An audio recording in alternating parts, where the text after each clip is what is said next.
환영합니다. 당신을 위한 맞춤형 지식 탐험 오늘의 심층 분석 시간에 오신 것을 환영합니다. 지금 혹시 콩나물 시루 같은 출근길 지하철에서 손잡이에 겨우 매달려 계신가요? 아니면 그 오후에 있을 중요한 회의를 앞두고 멍해지는 머리를 깨우려고 커피를 막 들이켜고 계실 수도 있겠네요. 네, 맞아요. 혹은 그저 호기심이 무척 많아서 새로운 지식을 스폰지처럼 쭉쭉 흡수하고 싶은 우리 방송의 단골 손님일 수도 있고요. 어떤 이유로 들으시든 정말 잘 오셨습니다. 오늘 다룰 주제는 아마 들으시면서 이거 내 이야기인데? 하고 무릎을 치실 분들이 꽤 많을 겁니다. 그러니까요. 매일 아침 알람 소리에 간신히 눈을 뜨고 진한 아메리카노 한 잔 없이는 하루를 시작조차 할 수 없는 분들, 특히 30대 직장인 여성들의 영원한 불청객인 만성 피로에 대해 아주 깊숙이 파헤쳐 볼 거거든요. 네, 오늘 이 분석을 위해 우리가 가져온 핵심 출처가 굉장히 흥미롭습니다. 32세 직장인 여성 가명 영애 씨의 실제 데이터를 바탕으로 한 소변 유기상 검사 심층 분석 보고서죠. 이 데이터가 특별한 이유가 있잖아요. 보통 우리가 피곤하다고 병원에 가거나 주변에 하소연하면 10중 8구 돌아오는 대답이 정해져 있거든요. 맞습니다. 요즘 스트레스를 많이 받아서 그래요. 잠을 푹 못 주무셔서 그래요. 하고 가볍게 넘겨버리기 일쑤죠. 진짜 흔하게 듣는 말이죠. 하지만 오늘 우리가 이 보고서를 통해 확인하게 될 사실은 그보다 훨씬 더 근본적이고 생화학적인 영역에 있습니다. 좋다는 영양제를 한 움큼씩 털어놓고 주말 내내 기절한 듯 자도 피로가 가시지 않는다면 그건 단순한 기분 탓이 아니거든요. 의지력 부족도 아니고요. 네, 우리 몸 가장 깊은 곳, 세포 단위에서 일어나는 세포적 굶주림, 그리고 대사 과정에 꽉 막힌 병목 현상 때문일 가능성이 아주 높다는 걸 이 데이터가 증명해주고 있습니다. 세포적 굶주림이라니 단어만 들어도 벌써 제 몸속 어디선가 꼬르륵 소리가 나는 것 같은데요. 그래서 오늘 우리의 미션은 명확합니다. 이 생생한 데이터를 통해서 우리 몸의 피로 지도를 해독하는 거죠. 아주 기대되는 작업입니다. 그런데 잠깐 짚고 넘어갈 점이 있어요. 흔히 피로도를 체크할 때 피를 뽑는 혈액 검사를 주로 떠올리잖아요.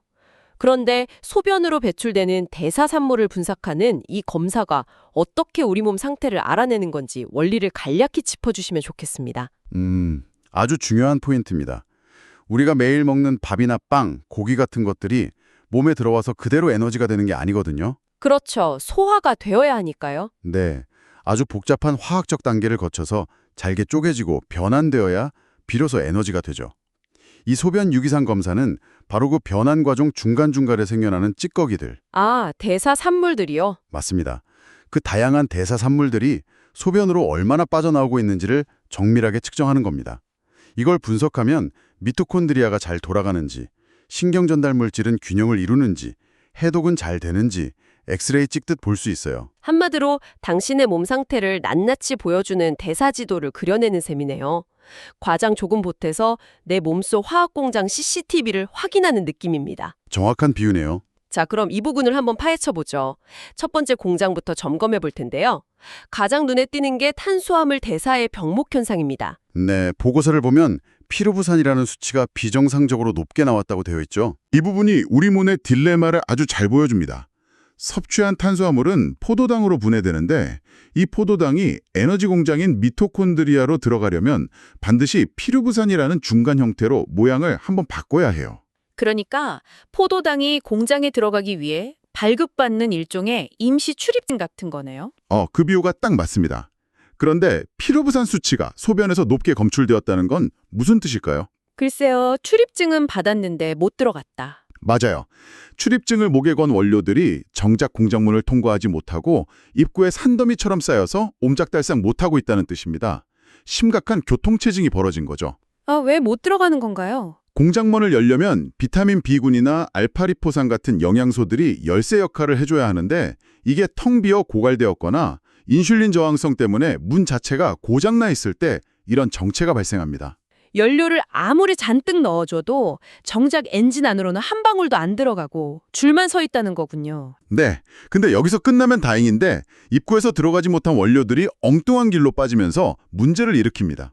보고서에 보니까 피로부산과 함께 L적산 수치가 같이 올라가면 상황이 안 좋다고 콕 집어넣더라고요. 공장 입구는 막혀 있고 몸에서는 당장 에너지를 내놓으라고 아우성을 치니까 세포가 산소가 부족한 비효율적인 비상 플랜을 가동하는 겁니다.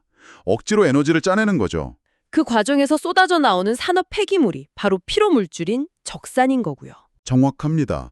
이 수치가 높게 유지되면 조금만 계단으로 오르거나 무거운 걸 들어도 금세 근육이 뭉치고 뻐근해져요.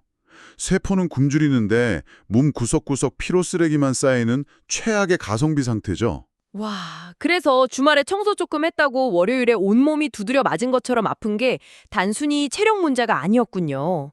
젖산이 쏟아져 나오는 대사구조 때문이었어요. 네, 아주 생화학적인 이유입니다. 여기서 또 하나 짚고 넘어가야 할 억울한 사연이 있습니다. 남들이랑 똑같이 먹고 샐러드만 먹는데도 나만 살이 찌는 것 같다는 분들 꽤 많거든요.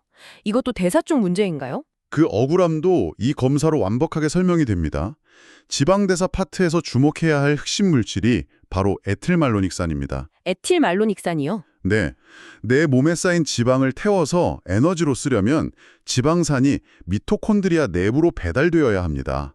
이때 전용 셔틀버스가 필요한데 그게 카르니틴이에요. 아, 카르니틴.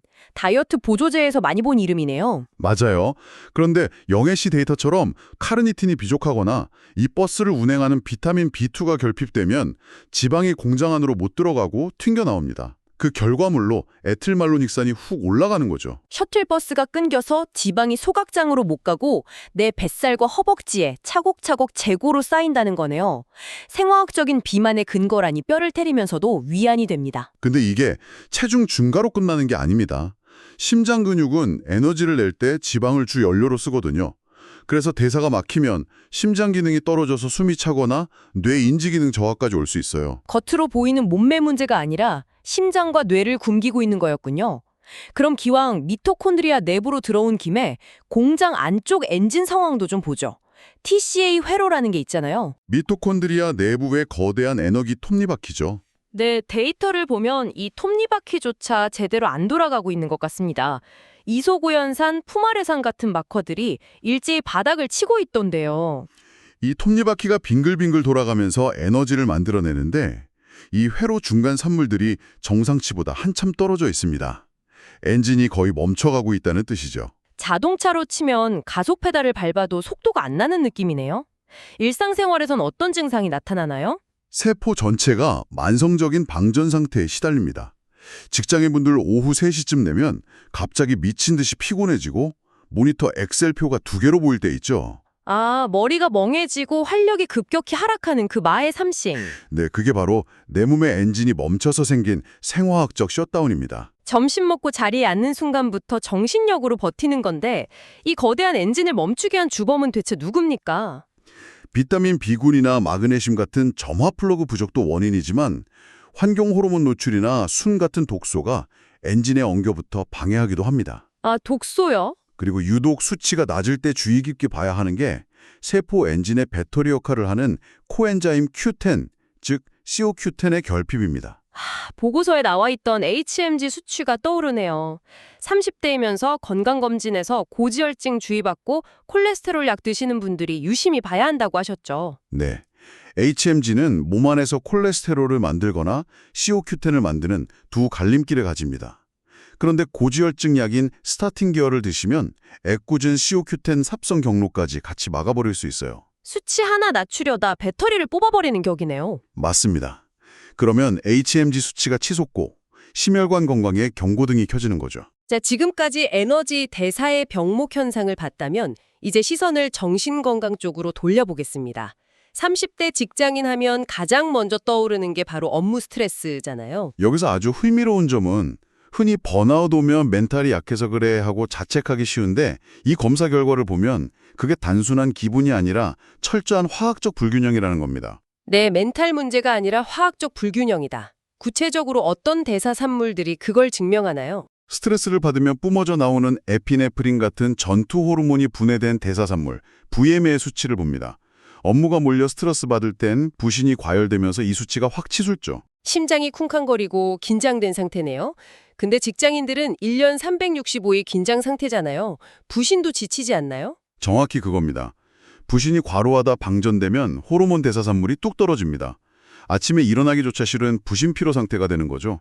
게다가 영애씨 데이터를 보면 동기부여를 담당하는 도파민의 대사산물, HV의 수치마저 바닥을 치고 있어요. 출근하기 싫고 무기력한 게 내가 게을러서가 아니라 말 그대로 도파민 대사가 멈춰서 스위치가 꺼진 거군요. 네, 여성분들이 달고 사는 생리전 증후군이나 수면 불량도 비슷한 맥락인가요? 세로토닌 대사산물인 5-HIA의 저하라 봐야 합니다. 뇌에서 세로토닌이 안 만들어지니 감정 조절이 안 되고 멜라토닌 변환도 안 돼서 잠을 설치죠.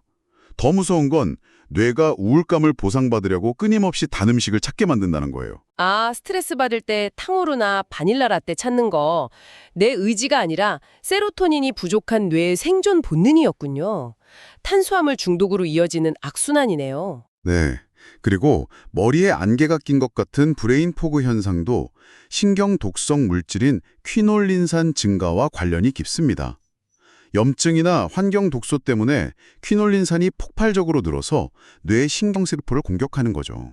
아, 신경세포가 공격받아서 멍한 거군요. 이걸 안정시키려면 마그네슘과 비타민 B6가 시급히 투입되어야 합니다. 와, 에너지 대사를 넘어 뇌와 신경계까지 도미노처럼 무너져 있었네요. 그런데 제가 이 자료에서 가장 소름 돋았던 파트가 있습니다. 바로 장 건강이요. 장이 제2의 뇌라는 말 들어보셨죠? 인디칸과 디아라비니톨 수치가 장내 환경에 얼마나 척박한지 적나라하게 보여줍니다. 인디카는 소화되지 않은 단백질이 썩으면서 발생하는 독소라고 들었어요. 맞습니다. 장에서 단백질이 썩어가며 독소를 굽는 거죠. 식후에 배가 빵빵해지고 가스 차는 이유가 그거였군요. 그럼 디아라비니톨은요? 그건 장내에 칸디다라는 곰팡이균이 득실거린다는 증거입니다. 이 균들이 당분을 먹고 사는데 내뿜는 독소가 뇌로 가서 맹렬한 설탕 갈망을 유발해요. 네, 내가 단 걸 먹고 싶었던 게 아니라 장 속 곰팡이가 자기들 번식하려고 내 뇌를 조종했다고요? 진짜 무섭네요. 당장 유산균부터 챙겨 먹어야 하는 거 아닌가요? 여기서 아주 주의할 점이 있습니다. 장내 환경이 무너져서 소장에 세균이 과도하게 증식한 SIBO 상태라면 몸에 좋다는 유산균이 오히려 독이 될 수 있습니다. 유산균이 독이 된다고요? 좁은 장에서 생존 경쟁을 하며 디저산이라는 물질을 뿜어내거든요. 신체에 엄청난 산화 스트레스 부담을 주죠. 거기다 클로스트리디움균 대사물은 신경계를 교란해서 심각한 감정 기복까지 유발합니다. 무턱대고 유산균만 먹을 일이 아니었네요. 장이 쓰레기장인지 먼저 확인해야겠어요. 자, 이제 마지막 퍼즐입니다. 저는 여기서 뒤통수 3개 맞은 기분이었는데요. 화장품이나 향수가 피로의 원인일 수 있다고요? 네, 바로 해독 공잔의 과부하 때문입니다. 우리 몸에는 강력한 항산화제인 글루타치온이 있는데 매일 바르는 화장품, 향수 속 환경 독소를 해독하느라 이걸 다 끌어다 씁니다. 이 메틸 히프루산으로 검출되는 자일렌 같은 유기용제들이요? 맞아요. 간이 해독하느라 글루타치온을 고갈시키면 파이로글루탐산 수치에 이상이 생깁니다.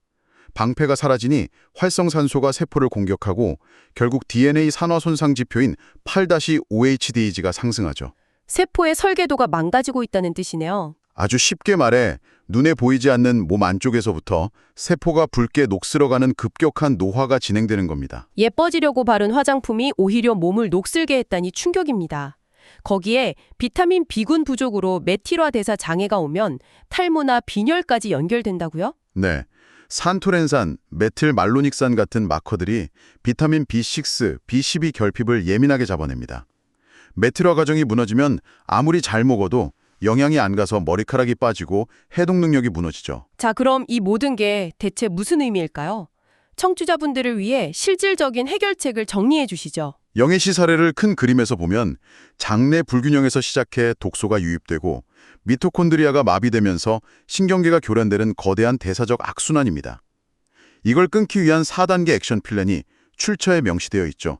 첫 번째가 정화 단계죠? 네, 설탕과 밀가루를 끊어서 곰팡이균을 굶기고 소화효소와 유산균을 보충해 장을 리셋하는 겁니다. 두 번째는 연료 공급이고요. 맞습니다.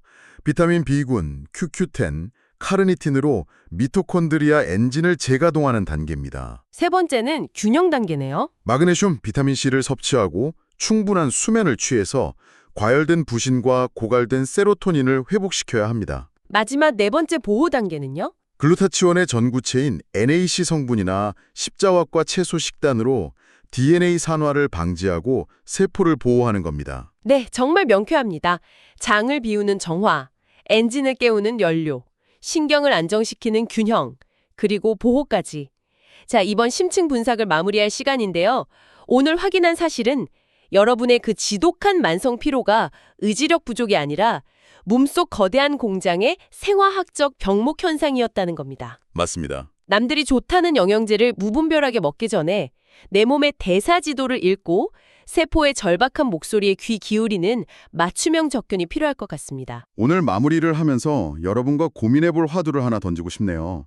오늘 자료에서 일상적인 화장품이나 향수 같은 환경 독소가 해독 시스템을 고갈시키고 세포를 굶주리게 한다는 걸 확인했습니다. 네, 충격적이었죠. 그렇다면 우리가 편리함을 위해 누리고 있는 이 무해해 보이는 현대 사회의 또 다른 습관이나 환경들 중 과연 얼마나 많은 것들이 전혀 눈치채지 못하는 사이에 우리 몸 깊은 곳의 세포 엔진을 조용히 망가뜨리고 있을까요? 와, 오늘 퇴근길에 혹은 밤에 세수하시면서 스스로의 일상을 꼭 한번 돌아보시길 권해드립니다. 깊은 여운이 남는 질문이네요. 여러분도 한번 탐구해 보시길 바랍니다. 네, 오늘 심층 분석은 여기서 마치겠습니다. 끝까지 함께해 주신 여러분 감사합니다.